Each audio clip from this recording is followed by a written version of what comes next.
Good morning again. I'm Eben Strijdom, and I have the privilege to be the president of the Saskatchewan Medical Association. And I want to welcome you to the 2022 Annual General Meeting. I just want to start out by acknowledging that we are participating in this virtual meeting from all parts of the province. And I want to acknowledge that we are gathering on treaties 2, 4, 5, 6, 7, 8, and 10 territories and homeland of the Métis. I'm situated on Treaty 6 territory and homeland of the Métis. As such, we pay our respects to the traditional caretakers of this land, and we affirm our commitment to reconciliation, our shared stewardship of the land, and our relationship with one another. So as you will see from the agenda, the AGM is a combination of some obligatory annual general meeting activities, namely the approval of the past meeting minutes, as well as the financial statements and appointments of the SMA's auditors. And we'll have some other business as well. We will hear an overview of the SMA's governance review from consultant Brian Sharstein and consider proposed amendments to the SMA's bylaws. The annual general meeting is conducted according to Robert's rules, and we are also recording this virtual meeting. The SMA Board of Directors have named a mover and a seconder for all perfunctory AGM motions, just to help with the flow of the meeting. I will now call the meeting to order. Thank you all for joining us this morning. It's great to see so many of you virtually. And first, let me ask Bonnie Broussard to the stage to walk us through some of the housekeeping items.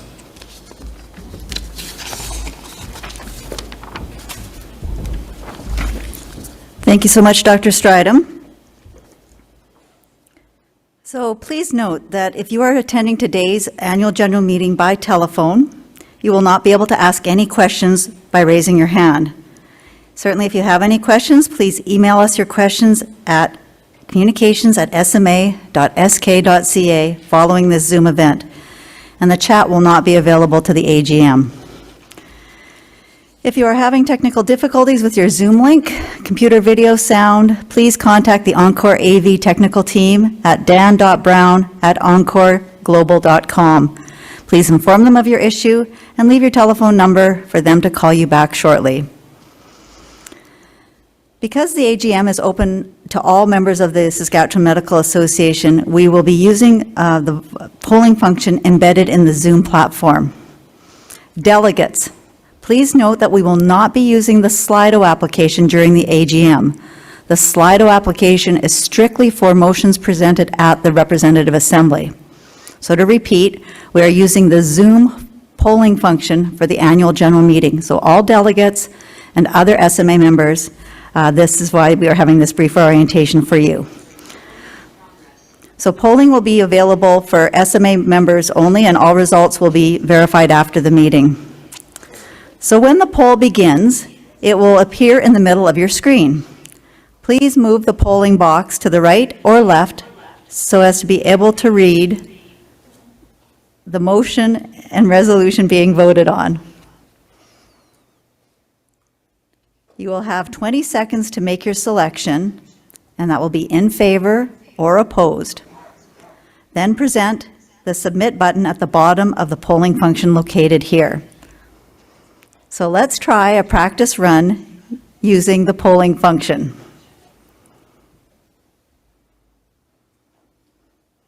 I would like to open the polling now. The polling has begun.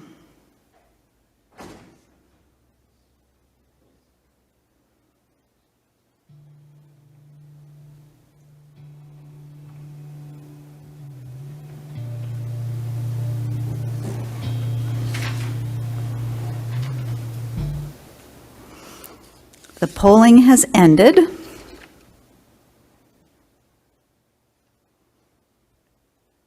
And I'm just checking with the team. Will I be able to see the polling results? No? Okay. So I'm told that the polling test, it worked fine. I'm checking again with the AV team. Thumbs up. Okay, well, thank you, everyone, for your cooperation with this pilot run of our polling approach for our AGM. I will now ask Dr. Strydom to return to the stage.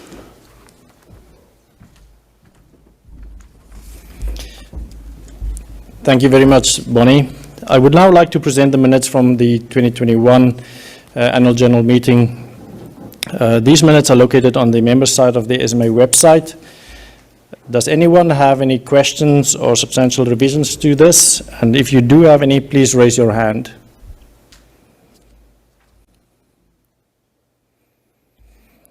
Given no further questions, I'll ask the question. Be it resolved that the minutes of the 2021 Annual General Meeting of the Saskatchewan Medical Association be approved. I would like to open the polling now. Polling has begun. You have 20 seconds to vote.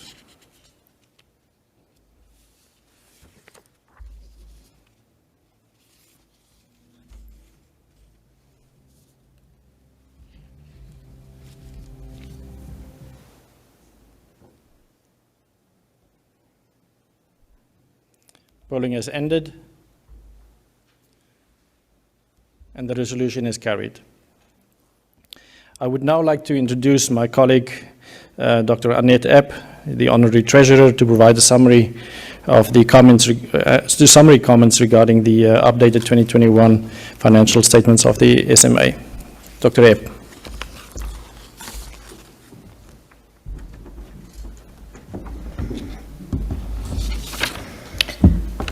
Thank you very much. I'm Annette Epp, and I'm the Honorary Treasurer of the SMA, and very honored to be able to present the consolidated financial statements for the year ending December 31st, 2021. The Finance Committee has met on 2 occasions, in January and in April. In April, we met with the accountants, KPMG, and the who did the audit, and we're pleased to let the membership know that we received a clean report, and that at the end of the year-end 2021, we have a surplus of $1.2 million. This is mainly attributable to increase in the investment portfolio, which is managed by Mackenzie Investments, as well as the fact that we didn't have in-person meeting costs, which hopefully we will have those costs going forward, because in-person meetings are the best. As far as the financial statements, the resolution was passed at the RA earlier this morning, and the financial statements accepted. In terms of our investment portfolio, we did meet with Mackenzie Investments in April, and they reviewed their strategy, benchmarks, and how things were going, and the committee was satisfied with the results. In terms of what's going on in the budget right now that is notable is just a couple of one-time things. One is the $15 million disbursement of the undistributed retroactive fee-for-service payments for physicians that went out early in the new year. And then there are program grants that come out of the accumulated program funds, and as you may or may not know, these funds are co-owned or managed by the SMA and the Ministry of Health, and need approval from both parties to be able to disperse them. And this includes PPE benefit program, the self-isolation benefit program, and the new $1.4 million disbursement for a new physician mentorship program, as well as virtual care. So that's it in a nutshell from the Finance Committee.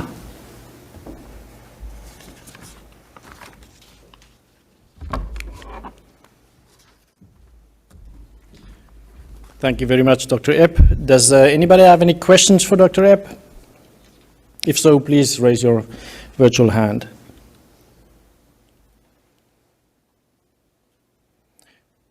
We have no questions. I will therefore present the resolution.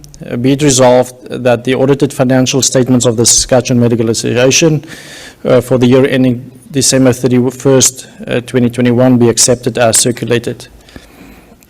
I would like to open the polling now. Voting has begun. You have 20 seconds to vote.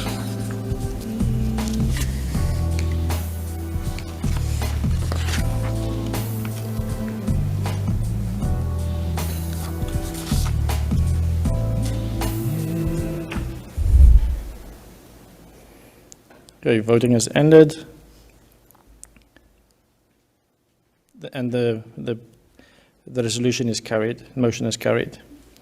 Next, we look forward to hearing from the members about important topics affecting the profession. And now I want to open the floor to any members who have business they want to bring forward for a discussion by the membership.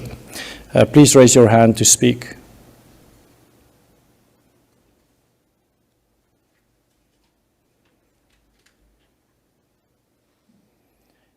We have no questions. Thank you very much, everyone, for your help with this so far. I'm sorry, I believe there is a question. Hi, we have one question from Dr. Virtue. Dr. Virtue? Hi, can you hear me? We can. Please go ahead. Thanks, Dr. Stradom. I just have a question, and it pertains to the recent communication from the ministry regarding the plan that they have to try and fix some of the staffing issues that we have. And basically the be-all end-all was that they will be looking out of the country, specifically in the Philippines, for staff and physicians. And I was wondering if the SMA has a stance on, the government basically stripping other countries of their healthcare resources that are probably more needed in their own settings to alleviate the problems that we have in Saskatchewan, that I feel stems more from the fact that we don't train enough of our own physicians and don't do enough to keep our own physicians in our province. Thank you very much for that question. At the board meeting, it was discussed with the ministers. I think they are trying a multimodal approach to this problem, but I don't think, I must agree. I think the SMA is of the opinion that homegrown resources are better for recruitment, retention, and for the population. So this was discussed with the ministers. Is there anybody else that want to comment?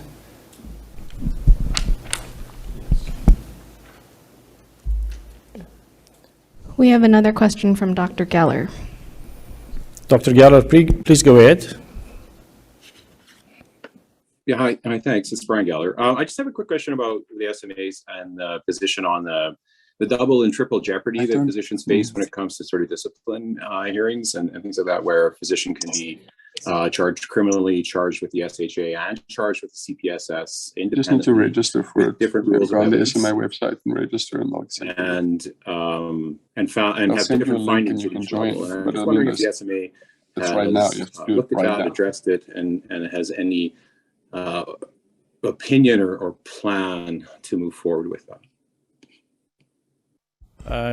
I'm sorry, there was a little bit of disruption there in terms of, I think one of the other mics were live from a member.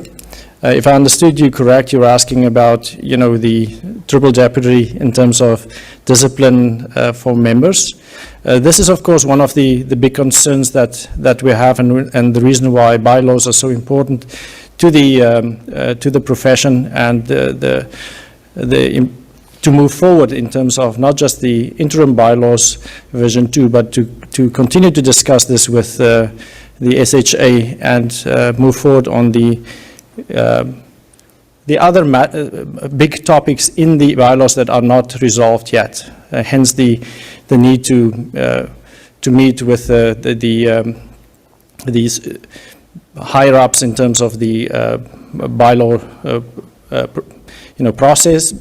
So I think we've discussed that again at length yesterday with the ministers. We've discussed it with the SHA, and we remain committed, and it remains one of the big priorities of the SMA to move this forward, as this is a foundational document that will help us to navigate part of what you referred to.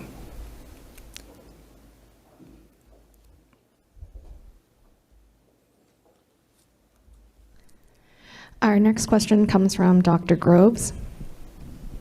Dr. Groves, please go ahead.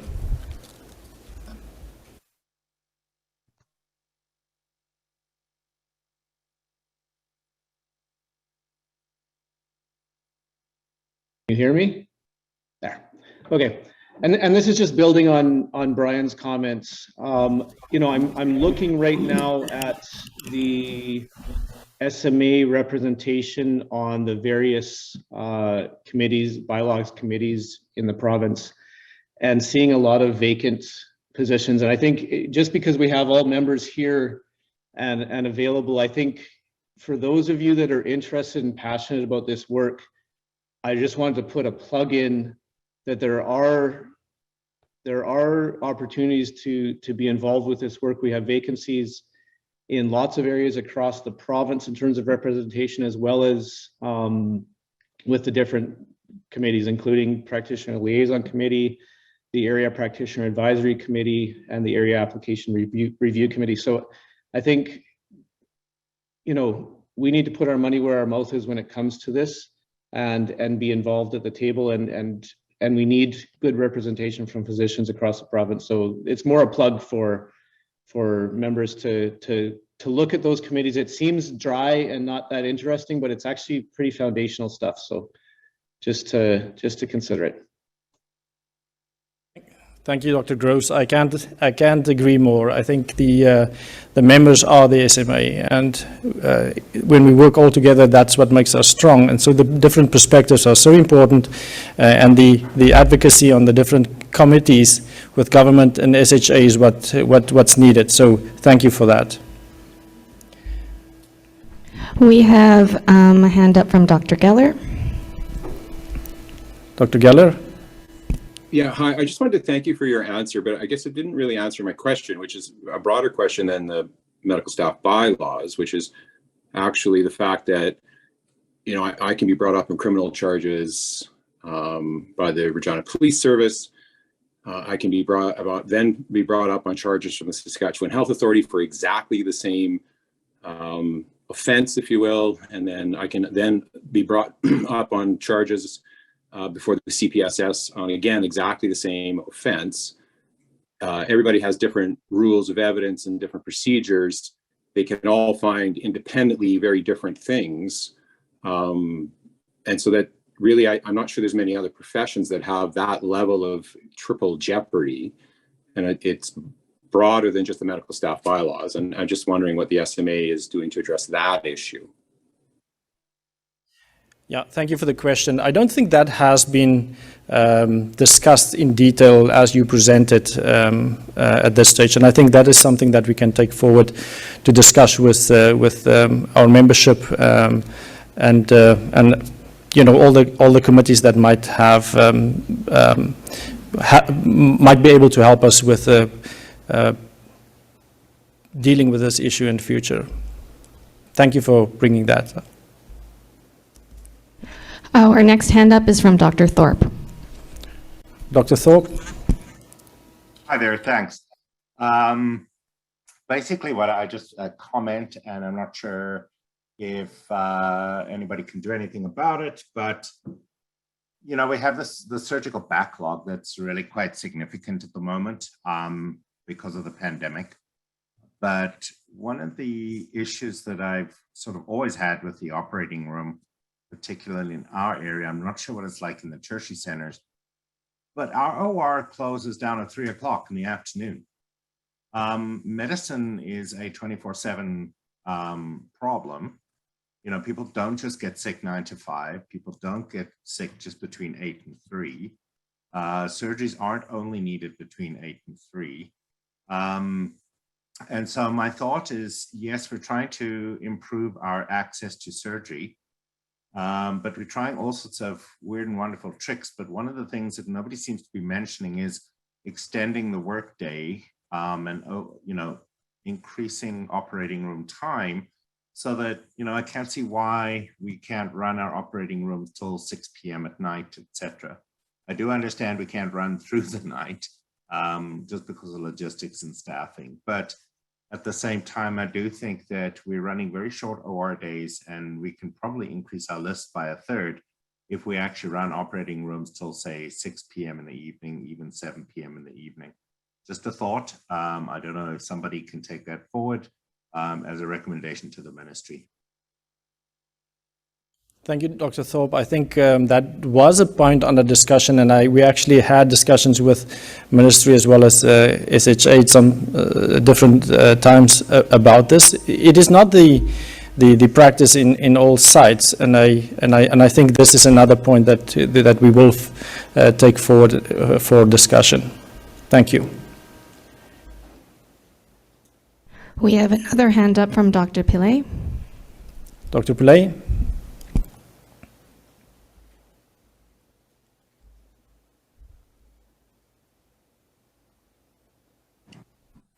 Thank you for unmuting me. Thank you, Mr. President. I just want to follow up on Dr. Thorpe's suggestion. Surprisingly, we have a similar problem in the tertiary center. I can speak for Regina because I'm in the operating room as well. We generally have to end our day by 3:30, and it's quite restrictive. We have a fair amount of cancellations, and certainly an idea is to extend that afternoon time to possibly 6 p.m. I know there was an incentive a few years ago to do that, and I'm not sure how the SMA can lobby government regarding that. I know that new funding that they're talking about may be helpful towards this, but certainly we should look at proposing an idea of extending the day ORs to at least 5 or 6 p.m. and we can get a fair amount of cases done. Obviously, the question is logistics and staffing, which will be thrown back at us. And I know that's a big issue, but certainly the principle to extend the ORs in the daytime is something we should look at moving forward. Thank you. Thank you, Dr. Pillay. Again, I think there was talk of super days just to lengthen the active day, and there were also talk about maybe looking at the bank days that also affect productivity. So we will take this forward. Our next hand up is from Dr. Miller. Dr. Miller. Hi there. I just wanted to echo what Lenny was saying and saying that is there opportunity to look at surgeons going to communities as well? If Moose Jaw is not using that OR time and we have nurses available, I would love to go to Moose Jaw for the day from Regina and do a case list there. And maybe for some of my patients that are in more southern parts of the province, it's going to be easier to get to anyways. And so I'm just wondering if there's any discussion about that. I know in Saskatoon, surgeons would go routinely to Humboldt for small procedures. And I know some Regina surgeons were initially going to Weyburn for endoscopy services, but I'm wondering if that's extending anything to ORs. Yeah, thank you for the question, Dr. Miller. I think some of that is happening. I think it's just in the infant stages yet, and some of it is restricted a little bit by anesthesia availability. As you know, that's a problem in the province as well. So I know of it's happening in Humboldt, it's happening in Melfort, and that was one of the things we also discussed with the ministry before, and I think that's on the table to just see how practically that can be done, and we will follow up on that. Thank you. We have no more hands raised at this time. Oh, okay. Apologies, we have one more hand raised. Dr. Lees. Dr. Lees. Thank you so much. I just had a quick question about physician retention, et cetera. I'm just curious if we know as a group or if there's ever been a report generated to understand why physicians are leaving, if that's even a clear problem and if that's documented. Because obviously the government's pushing forward an agenda of training more physicians and doing more incentive programs, et cetera. I don't know if there's evidence that exists to A, suggest that that's helpful, or B, suggest that that's suggesting the root problem. Because I know in my experience, what we're seeing is lots of physician burnout is driven by ethical issues with our system.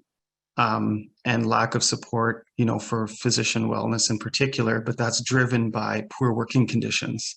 And that's not just a human resource problem.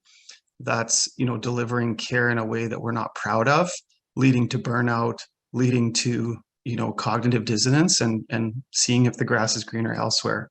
So again, these are my anecdotes, but I would like to know if we have some of that data. So I'm not aware of robust data on this at all. They were, most of these things are voluntary as far as I could understand. And I think before exit surveys were done for physicians that would provide that. I think SAS Docs did some of that, and I'm not sure the other structures, but that is important information. And I agree, something that we can look at and see how we can get more robust data that's current and help us to understand the human resource aspect of retention. We have a few more questions. Dr. Parai is next.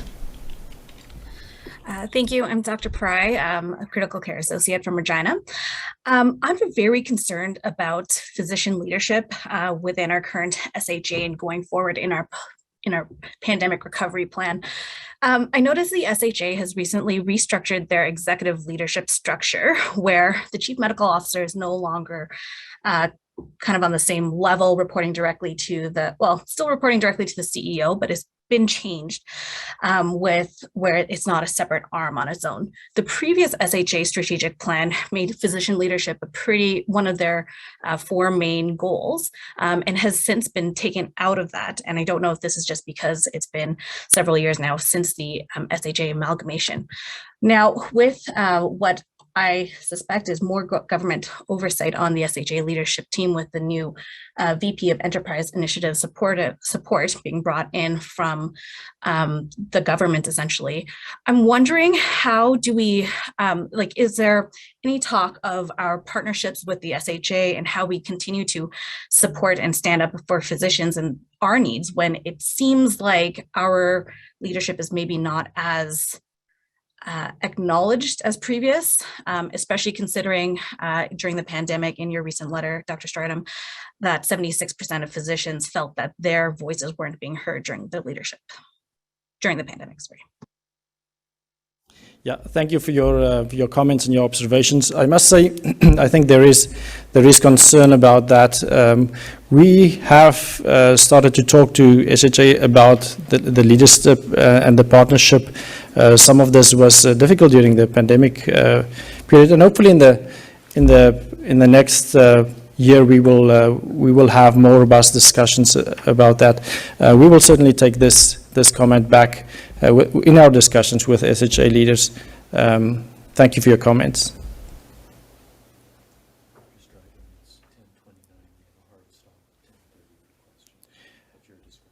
Okay. I was just reminded here it's 10:29 and we have a hard stop at 10:30. So I'm wondering, in the interest of staying on schedule, maybe we'll take one more question and then move on to the next part of the AGM. Our next hand raised is from Dr. Thorpe. Dr. Thorpe? Thanks. I'll be quick. Firstly, I'll just answer the last person and just say that I sort of wear dual hats, because I'm also one of the leaders in the SHA, and sometimes I feel some of the docs talk out of both sides of their mouth, because quite honestly, we've been reaching out to the SMA quite significantly, asking for input and people to join our committees, and they aren't. People complain, but then they don't join when we offer them the position to actually join us. What I was just going to say was, and why I put my hand up, was basically to say that sometimes delays that occur in contracts are causing physicians to pull out of processes and clinical work. And a quick example is our OAT clinic that we were trying to set up for the last 1.5 years in Moose Jaw. All the physicians that were interested have been trying to negotiate a contract for the last 1.5 years. It's gone nowhere, and now all the physicians have pulled out and decided, you know what, It's not worth our effort. And so now we're down to only one physician who's prepared to do OAT work, who's not prepared to do it on their own. So the whole thing collapsed. I don't know if it's a problem with the SHA, the SMA, or the ministry, but I think sometimes things take so long that you just don't get anywhere. Very much. Thank you very much for your comments, Dr. Thorpe. I hear what you say, and we see that. So thank you all for your comments and your contributions. We appreciate that. I would now like to go on to the next part of the meeting, and I would like to invite Dr. Brian Sharfstein to present an overview of the SMA's governance review. Dr. Sharfstein is an external consultant who has provided valued support to the SMA over the last couple of years as part of the SMA's regional governance redesign efforts and to the SMA's working group on SHA bylaws. As part of the SMA's regional governance redesign work, Dr. Sharfstein facilitated extensive consultations with the RMA leaders regarding how to design an optimal sub-provincial medical association structure necessitated by the changes in the medical governance. As well as the decision-making process within the Saskatchewan Health Authority. Prior to becoming a consultant, Dr. Sharfstein was the Associate Secretary General of the Canadian Medical Association from 2024 to 2011, and Executive Director of the Saskatchewan Medical Association from 1992 to 2004. Dr. Sharfstein also practiced as a family physician in Saskatoon for many years. Dr. Sharfstein. Thank you very much, Dr. Stradham. We have a very tight time constraint, I think, in terms of covering a lot of material. I apologize to whoever manages the slide deck that I'm going to go fairly quickly through this. But hopefully we'll be able to have enough time for discussion and questions as well on what some might think is a bit of a boring subject, but as the last few questions point out, has some significance. Next slide. So what I want to do is give you a quick snapshot of what's been going on at the SMA over the last couple of years in regard to governance as a backdrop to two sessions, the one we'll have now with the AGM, and the one that will follow immediately after, which will be with the RA from the special committee. So just by way of introduction, so that we have a sense of where we are, where we've been, and where we're going. What we're talking about, of course, is really the way the SMA does its business. And it's equivalent to the foundation or the frame of a house, which is generally invisible, boring, to say the least, and when done right should stay that way. But if done wrong, disaster can happen. So we do think it's an important issue. Hence the time that's been spent over the last couple of years being involved with this. Next slide. Just to remind you, and I suspect this is something most, if not all of you, are intimately aware with, and this will be a backdrop to the next RA session as well and help expedite it. This is a snapshot of your current governance structure. At the center, of course, is the Representative Assembly, which is essentially the association's parliament that acts on behalf of all of the members. There is as well the AGM. We'll be talking a fair bit more about that in the next session. The RA is composed of members, delegates from sections, as well as from the medical staff associations that have been created, and also has student and resident representation. It has from amongst it an elected board of directors, which has as well appointed various committees. There are two specific committees specifically referenced in the bylaws, the Finance Committee and the Nominating Committee. And there is a reference, although not a specific designation, of Policy and Legislation Committee. Next slide. So why are we in a governance review? Interestingly, three fairly independent factors have come together to result in the need for governance review. First was the creation of the Saskatchewan Health Authority in 2017, provincial, which requires new bylaws, which are still being worked on. But as a result of that, it was thought there needed to be a reconfiguration, a reinvigoration of the regional medical associations to better align with the new SHA. And so a 2-year process has evolved to do that. And that'll be the meat of this next half hour of discussion. At the same time, there was an increased commitment to equity, diversity, and inclusion across the country and within the SMA. And thirdly, a resolution from the RA in the spring of 2021, asking to look specifically at nomination and election processes and some other governance-related issues. Next slide. All of those have then resulted in essentially 3 different processes. The EDI committee has been struck. The 2 we're going to talk about in these next 2 sessions. First was the board asked myself and Emmanuel Morin to undertake a detailed review of the governance structure sub-provincial within the SMA, which has occurred over the last couple of years, resulting in some recommendations. And similarly, following the RA resolution, a special committee was elected by the RA to look at its governance practices and election processes. Next slide. The outcome of that, many of you, I think, if not most, will be aware of a lot of consultation and discussion over the last 2 years in facilitating the transition. First, a conclusion that we needed new medical staff associations that aligned with the Saskatchewan Health Authority's boundaries. And a lot of work has been done to establish those, a lot of consultation discussion on the fall tour, as well as with members through survey and otherwise, and particularly a lot of interaction with regional and now medical staff association presidents and the president's forum.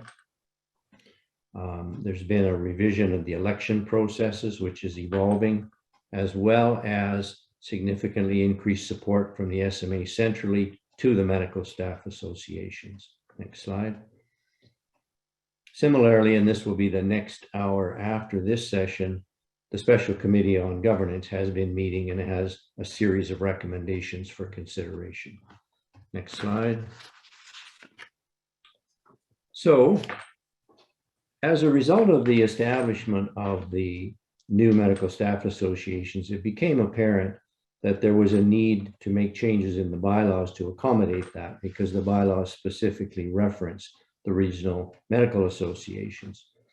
So that has been a substantive process managed and directed by the board of directors, which has been going on for the last year or so, culminating in these proposed bylaw amendments. At the same time, the governance committee of the RA will be presenting what I would perhaps call stage 2 of bylaw revision. The luxury is there will be bylaw changes that will be presented for you to vote on today in the AGM, since it's the AGM that has the ultimate authority to approve bylaw changes. But that's the first stage only, and those changes are really to accommodate current practice. A year from now, the special committee's recommendations, which will be discussed in the next hour, may result in a significant number of bylaw amendments as well, and the potential for widespread consultation, communication with members, and any changes they may approve as well for the AGM in 2023. Next slide. So those are the next steps, as I've referenced. Stage 1 today, stage 2, a presentation of recommendations today to the RA, followed by presentation of any bylaw changes a year from now. Next slide. So stage 1, which is the job of the AGM today. Next slide. The changes that you'll see, and you've received this package in advance and hopefully had some time to digest it. And we're going to be going through the recommendations quite quickly. Hopefully there will be time for a discussion and questions. They'll be presented to you in 4 packages. The first is what drove the initial requirement in the first place was the Chapter 7 of the bylaws, which specifically talks about the regional medical associations.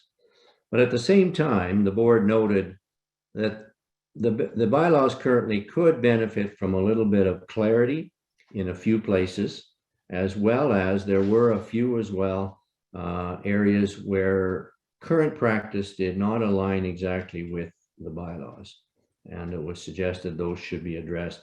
And then there are a large number of very simple editorial changes that make no change in content whatsoever.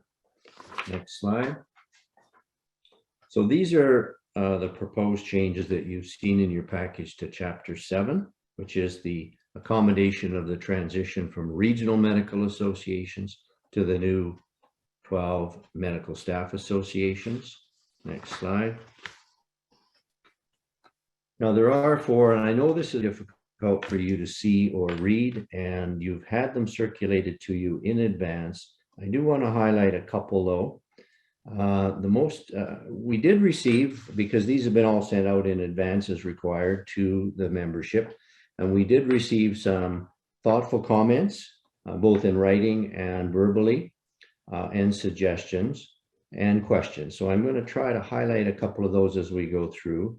There was a question raised, 7.2.1 is giving the RA the authority to establish medical staff associations. That is different than in the preceding, where regions could come together and establish themselves. But over the last 20 years, the establishment of the regional medical associations, as well as currently the medical staff associations, has been undertaken by the RA. It's deemed absolutely essential to have a medical staff association that is aligned with the health authority and their boundaries. So this is reflecting current practice as well as what has occurred in many years ago with the regional medical. Next slide. There was, of course, and we're adding an addition to the requirements of medical staff associations to also file their annual budget and financial statements.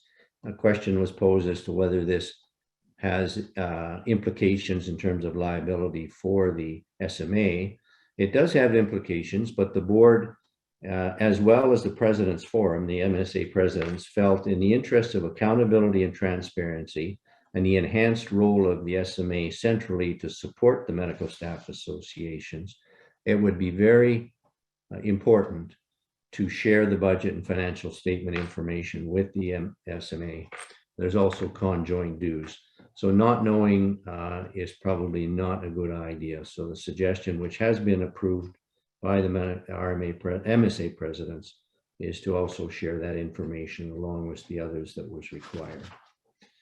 Next slide. There was also a suggestion that we might delete the clause that said if you're a member in more than one RMA, you can only be a delegate to the RA from one elected. But the board, it was pointed out that there may be the occasional member who wishes to be an ordinary member of more than one medical staff association. You'd be paying dues more than you want, and we're not aware that has occurred, but it is an option. So the board is suggesting, contrary to the original that you would have seen in your package of deleting this clause, that we just retain this clause as an option. Next slide. There is as well a rep by pop formula for the election of delegates, and that is going to be discussed at the next presentation from the special committee. So that concludes the snapshot, and I apologize for going through them so quickly. I hope, though, you've seen them in advance in your package. So I'll stop there and throw it open if there are any questions or comments before we ask for a resolution to adopt those proposed changes. So any questions for Dr. Sharfstein? And may I ask delegates, please, then when you speak, please switch on your video. We have a question from Dr. Geller. Dr. Geller, please go ahead. Hi. It's Brian Geller. Thank you, Dr. Sharfstein, for that. I think it's wonderful, and I really do appreciate all the work that's being done around this. And however, I think, as I've indicated previously, that the changes that you've indicated, 7.2.1, 7.3.1C, and 7.4.2. I mean, while the board's withdrawn their recommendation to change it, I mean, I do think that those are all larger governance issues that could easily be included in the governance review that's ongoing. I don't see any reason that those need to be implemented now to enable the governance review or to enable any proposed bylaw changes that may come out of the governance review. And so respectfully, I don't understand why these changes are necessary now to move forward. And I would make a motion that these changes be deferred to the Governance Review Committee with a report back to the RA the way the RA has originally directed the board. Thanks, Brian. I'll first point out, as a consultant to this process, I am going to try to reflect. Dr. Sharfstein, I just have to interrupt you there. Dr. Geller made a motion for this to be. Brian, can you repeat your motion, please? My motion was that these three, 7.2.1, 7.3.1C, and 7.4.2 be deferred to the Governance Review Committee, and then an opinion reported to the RA as per the Governance Review as that the RA has mandated. Okay. Is there a seconder for this motion? If so, please raise your hand. And I have a hand up from Dr. Burwell, but it's unclear if that was a comment or if this is a seconder hand raised. Dr. Burwell, can you just clarify for us? Yes, I'm prepared to second the motion. Okay. Thank you. Dr. Burwell will be seconder. The floor is now open for discussion of this. Any comments? Please raise your hand.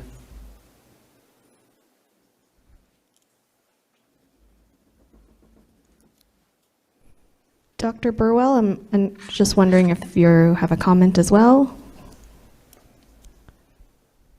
Sorry, no, I'll get my hand down. I apologize. Without closing discussion, I'm just wondering if I could ask Dr. Sharfstein to answer the question as to why these are necessary to enable any movement forward on the governance review. Dr. Sharfstein, please go ahead. Okay, thanks. And thanks for that question, Brian. It's, I think either could happen. The fact is that currently the SMA is functioning not quite in alignment with its bylaws. And so this is an effort to align them. You're absolutely correct that the special committee has the scope and mandate to look at any issues that might be referred to it. In regard to this, the two clauses you referenced, those would align with what has actually happened. So the RA did take responsibility to create the MSAs, which 7.2.1 would allow, and the MSA presidents have agreed through the President's Forum to share their financial information along with the support from the SMA. So those are current practice. Those changes then would simply reflect it. Two options I would see. One is you can approve the changes and still refer any question that you want, the AGM and or the RA. And I assume in the next hour's discussion with the RA may raise additional issues it wants the special committee to continue to review.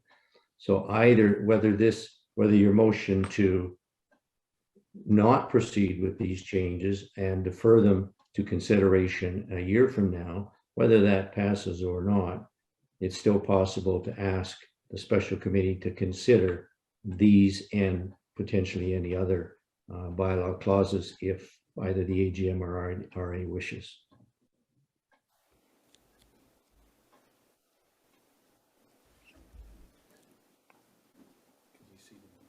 Can we see the motion yet? They're still busy with it.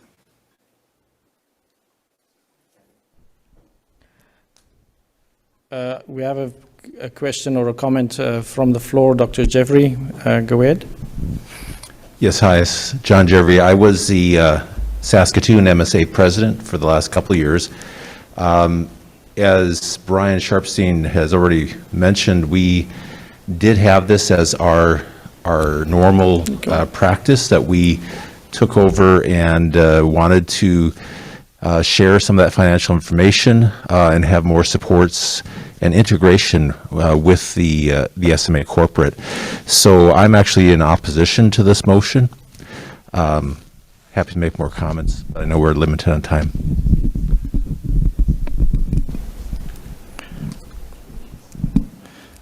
I think we just need to clarify whether we need to have the specific parts of the bylaws stipulated in the resolution, yes or no?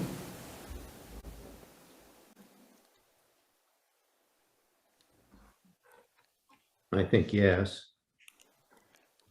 Okay, Ivan. So we need to have the specific. Dr. Geller, are you? To Dr. Jeffrey. Go ahead. There's nothing stopping any MSA from doing exactly what you have been doing currently, as Dr. Sharpstein's already mentioned. Enshrining it in the bylaws that the MSAs are now obligated to share it, I think, and I'm not a lawyer, but I would think that would, if you are collecting mandatory dues on behalf of an organization, and then you're demanding that they share their financial statements with you, I would assume that there is a higher level of responsibility for oversight of those financial statements that the SMA would then assume. And I think that that's why I would ask that it be deferred to the governance review, is to find out exactly what that is, and is just merely receiving them for information appropriate, or does it need to be more or less to provide the appropriate oversight and protection for everybody involved? And I don't think we have the answer to that at this meeting.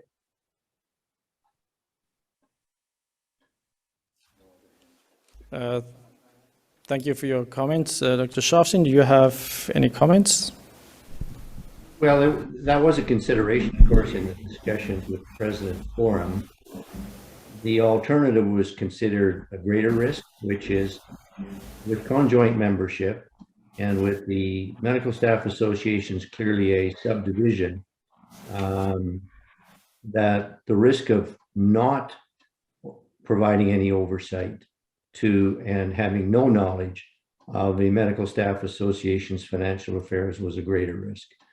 And yes, there's clearly risk and liability that comes with conjoint membership and subdivisions, of course. So I would respectfully say, yes, you are correct that there is liability and risk in either scenario. The board's sense was, and that was supported by the MSA presidents, that openness, transparency, and accountability should trump any potential, what was deemed to be fairly small, increased risk of liability. I mean, respectfully, we have a conjoint membership with the CMA, who does not demand the SMA's financials. Just a second, Brian. So Brian made the motion, but he's really spoken to it twice. Okay, all right. I was just being helped a little bit with the procedural aspects of this. Thank you, Dr. Viswanathan. I think, Dr. Geller, you spoke to this, and I think we hear you loud and clear. Can we just have the resolution up again? And Dr. Geller, are you happy with the way it is presented? I can't see it. If I might. Yep, we will. It's Ivan. Dr. Geller, when you first put your motion out there. We didn't catch some of the specificity. So what we have there on the slide, if there's something you'd like to add, I think you had more specifics around the numbering, but at any rate, there's what we have worded. Are you happy with that, or do we need to add any more specifics? No, I guess I'm not moving that all the bylaw changes be sent. I'm specifically 7.2.1, 7.3.1C, and I think it's 7.4.2. Those are the ones that I was specifically referencing. For this resolution? Yeah, because I'm not just give it. I'm not requesting that the entirety of the bylaw amendments be for governance committee. Can you just repeat that again for clarity, Brian? 7.2.1. 7.3.1C and 7.4.2. Okay, 7.2.1, 7.3.1C, 7.4.2. Did you get that, Ivan? I do. Yep, I think we have it.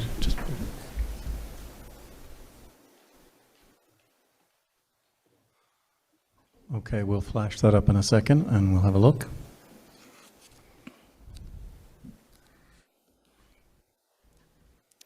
So the motion now reads, be it resolved that the current bylaws revisions, 7.2.1, 7.3.1C, and 7.4.2 be referred to the Governance Review Committee for consideration and inclusion in the ongoing review. Moved by Dr. Geller and seconded by Dr. Burwell.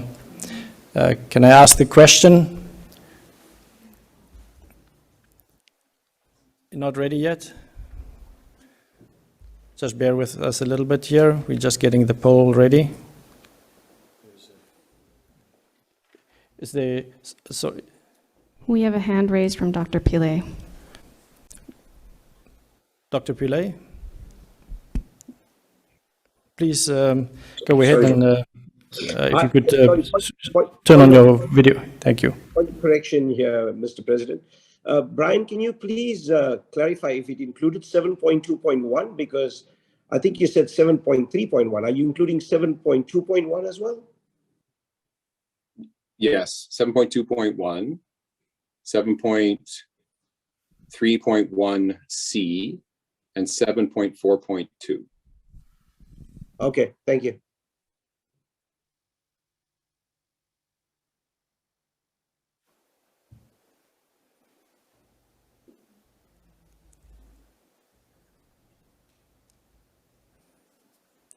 Right, we're just getting the technical aspects of it ready, so just bear with us.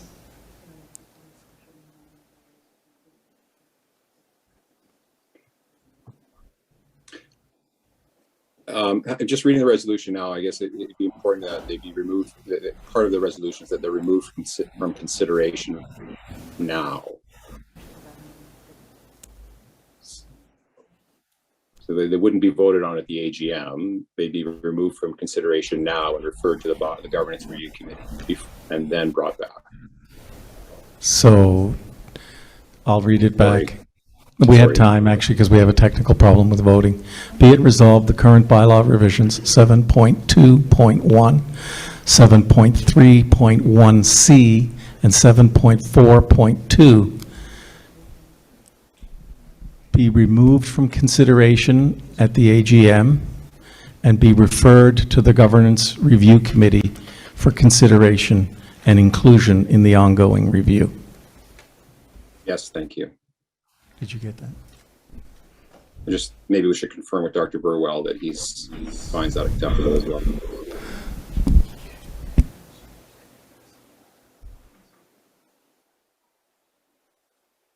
Dr. Burwell?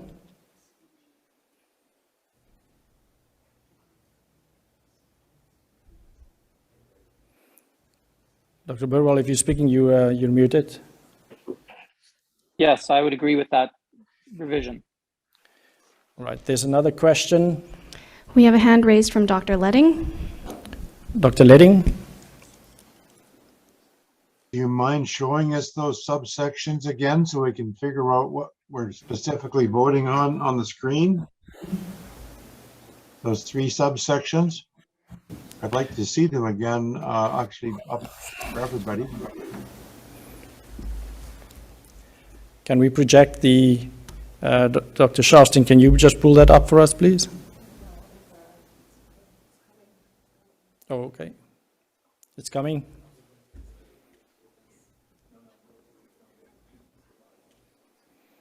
So that would be slide 77 in the master deck. I think whoever's managing the slide deck. I think Delilah's working on it.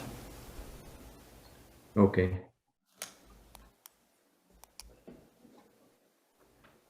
I can read it while she's doing that. So 7.2.1 was going to read the RA shall establish medical staff association consisting of members residing within each geographically defined area.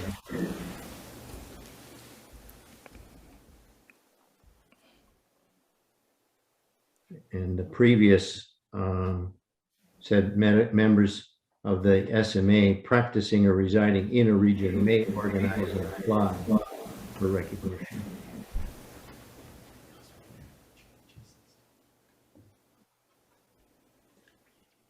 So that's 7.2.1. 7.3.1 is on the top of the next slide, which is just saying that each RMA shall file with the association an annual budget and financial statement. And then on the next slide, 7.4.2, that would remain, that clause would be referred as well rather than remaining. A person belonging to more than one MSA may only be nominated in one MSA at any one time.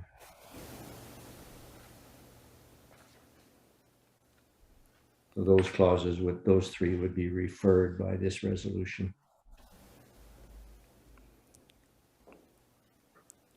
All right, thank you very much for the clarification there.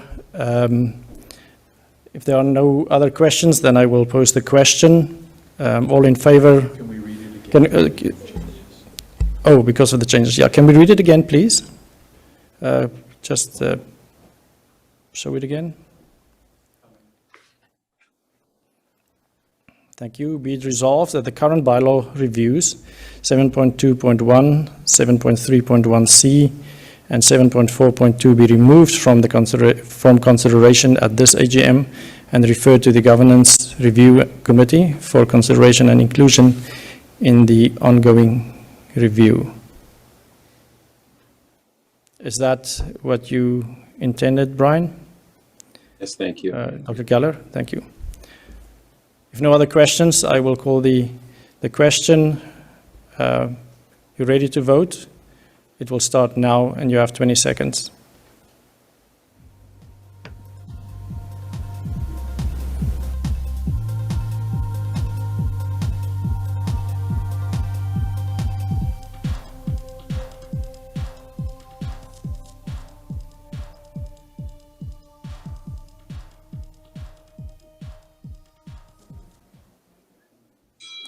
And the poll closed. So this motion was defeated. So we will go back to the discussion. Are there any other questions regarding the original resolution or question? We didn't present that yet, just about the topic. If no other questions, I would like the resolution presented.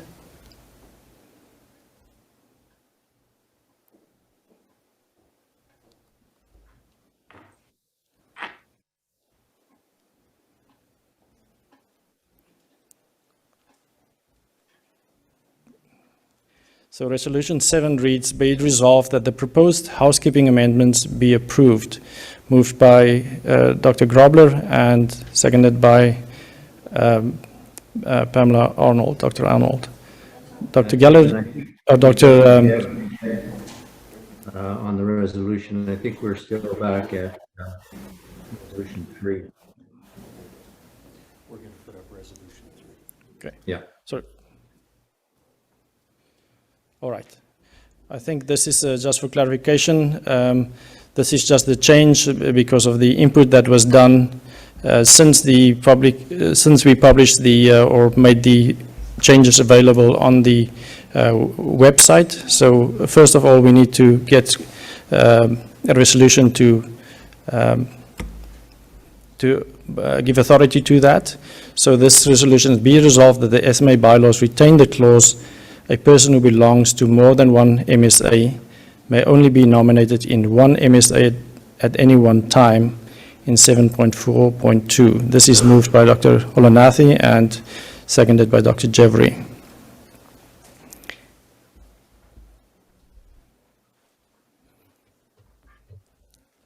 Discussion? So we're ready for polling.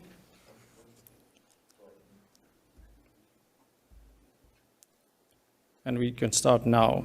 You have 20 seconds.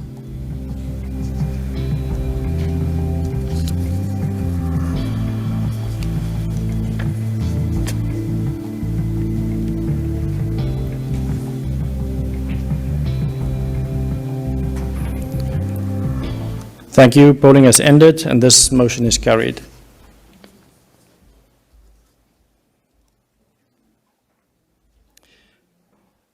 Resolution 4 reads, be it resolved that the proposed amendments to Chapter 7 of the SMA Bylaws be approved. This is moved by Dr. Arnold and seconded by Dr. Litwin.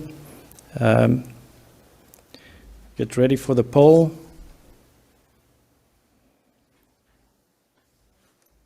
Polling has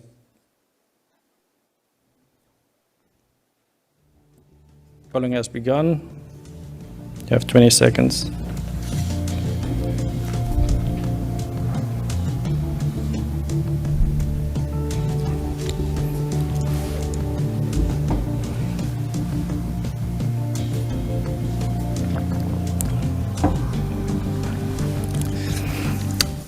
Polling has ended, and this resolution was carried.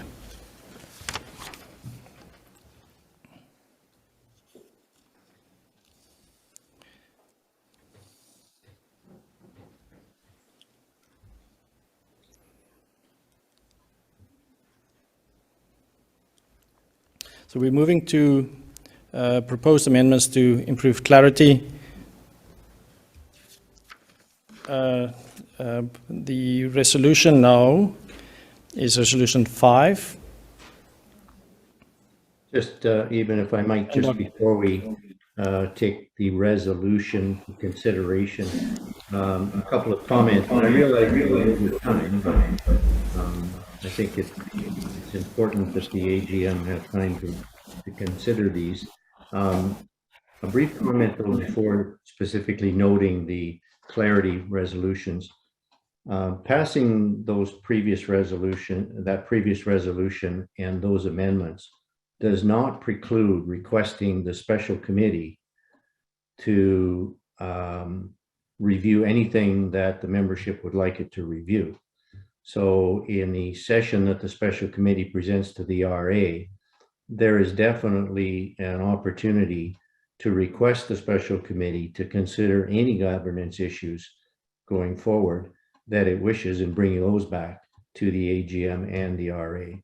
So, for example, Dr. Geller's resolution to refer those clauses, that can still be, even though they've been now changed and will remain changed in the next iteration of the bylaws, those still could be further discussed and considered by the special committee in the next year.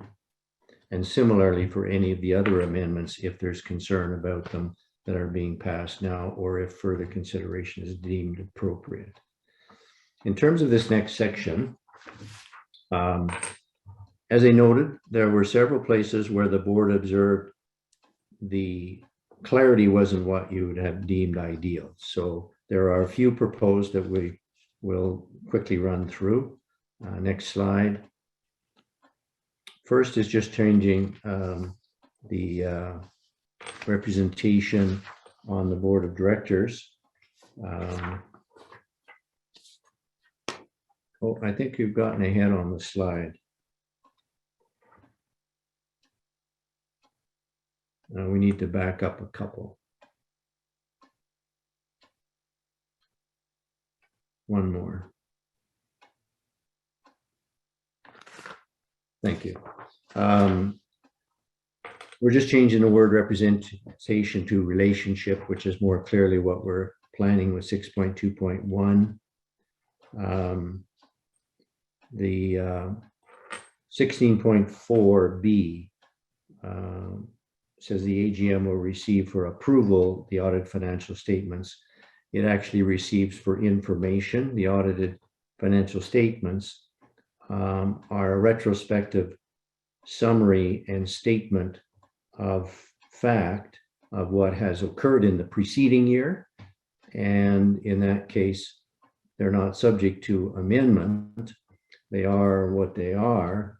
They are certain to comment.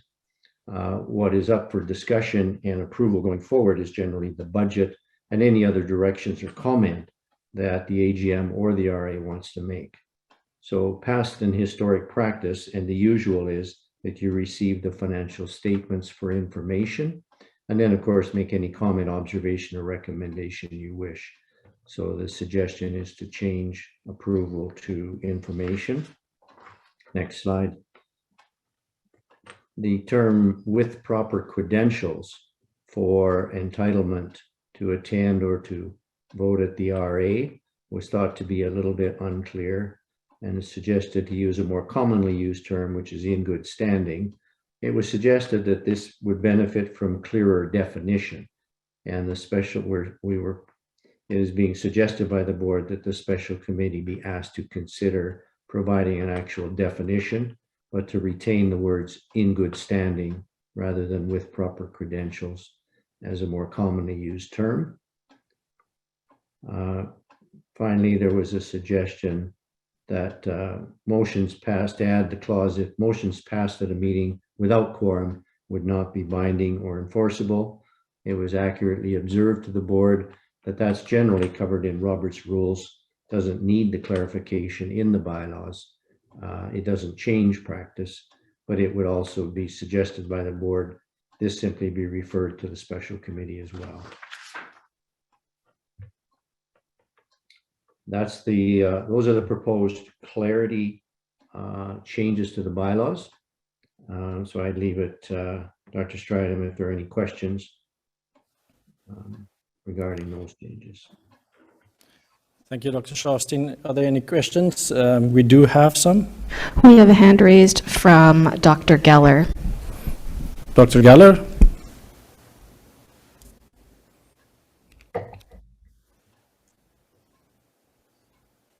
Oh, can you hear me? I'm now having we some can. trouble with technology, so I'm not sure if it's working. Okay. So thanks, everyone. I think that's wonderful. It's actually a point of order, or just a question. I know from the participant list that there are non-members participating. I'm just wondering what controls we have on who can vote.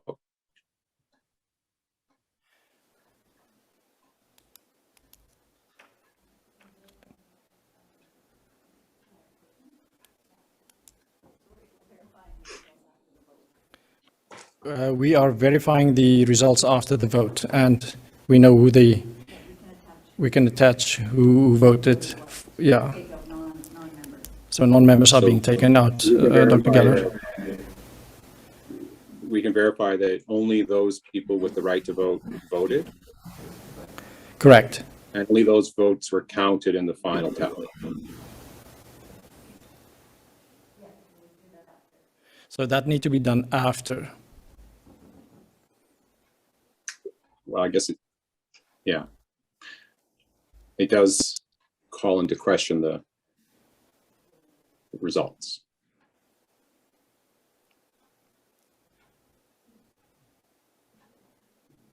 So if you so wish, then we can do it right now to sort that out. No, I mean, we should move forward with the meeting. I think that's a critical factor, but we can move forward with the meeting. It's up to the AGM, I guess, as to whether they want to move forward to the meeting with that. You bet. Do you, are you able to give us the margin of the votes? Danesa? Well, my motion was defeated by 1 vote. Yes, that's fair. We're working on that. It will probably take 5 minutes. Fair enough. Are there any other questions regarding the presentation from Dr. Sharfstein? Yes, we have another hand up from Dr. Pillay. Dr. Pillay?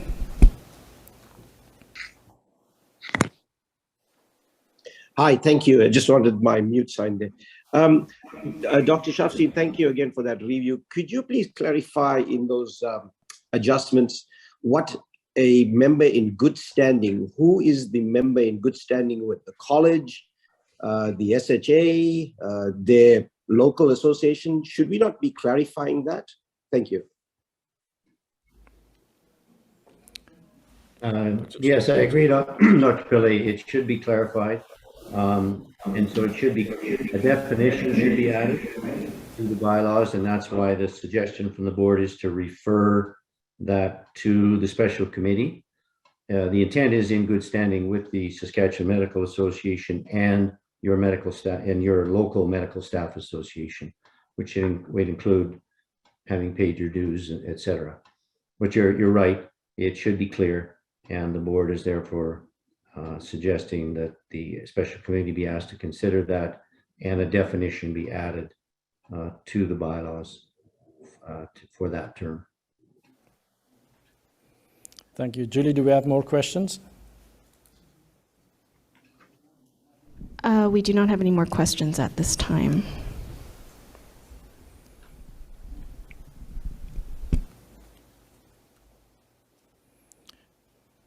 We're still working on the results.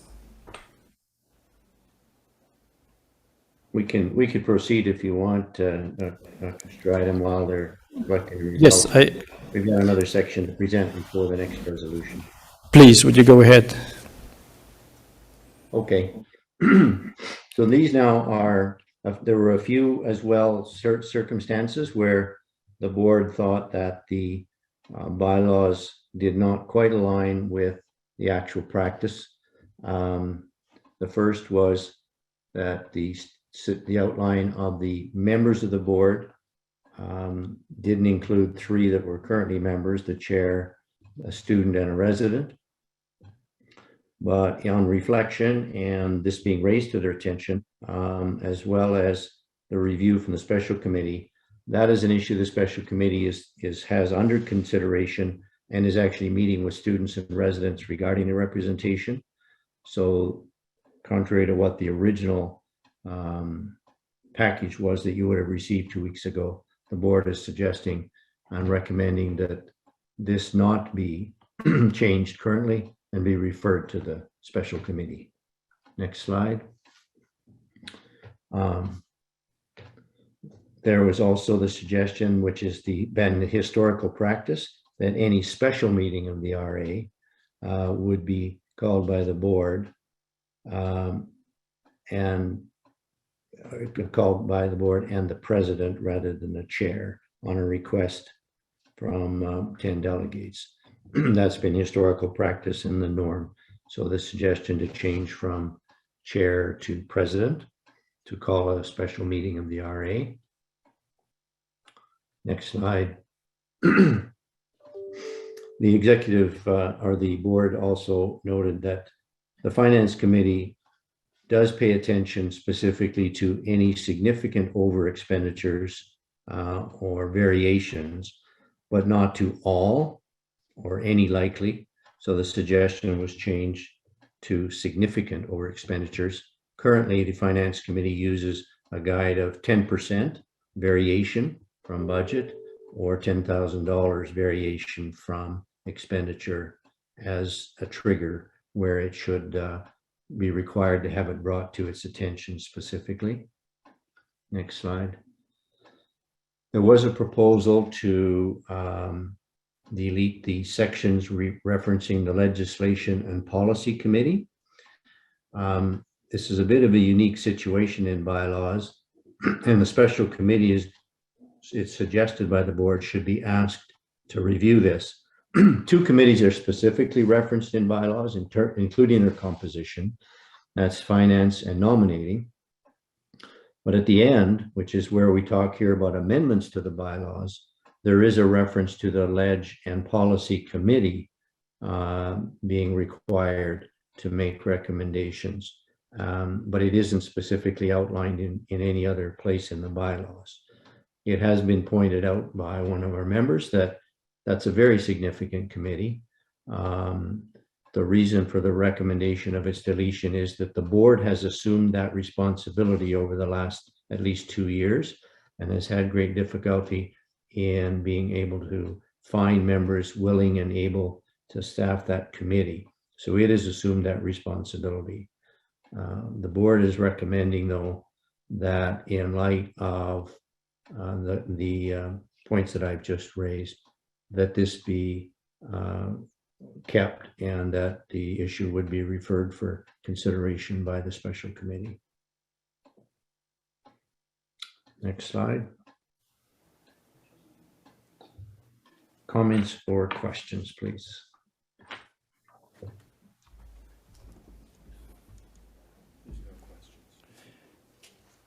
Thank you. There is a question. We have a hand raised from Dr. Geller. Dr. Geller? Hi, thank you. I'm just sorry, I missed it. What happened to 16.4.1b?